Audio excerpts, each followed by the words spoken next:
Hello everyone and welcome to Vlinko's channel. In today's video, I will show you how to fix drag and drop not working in Windows 11. And now let's get started.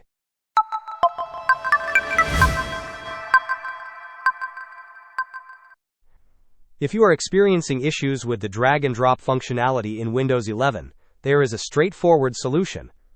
Begin by searching for Task Manager in the Windows search bar and open it. Once the list of running applications populates, locate Windows Explorer.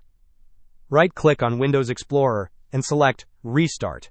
It is important to note that if you do not immediately see Windows Explorer listed, scroll down to the very bottom of the application list, as it may be found there.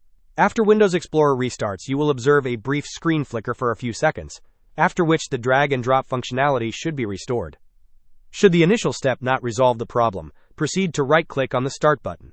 From the menu that appears, select Settings. Navigate to the Windows Update tab. Click on Check for Updates to ensure your system is up to date.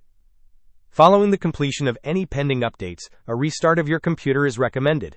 To do this, right-click on the Start button, then select Shut Down or Sign Out, and finally choose Restart. Hope this was helpful. Don't forget to like and subscribe if you enjoyed. As always, thanks for watching, and I will see you in the next video.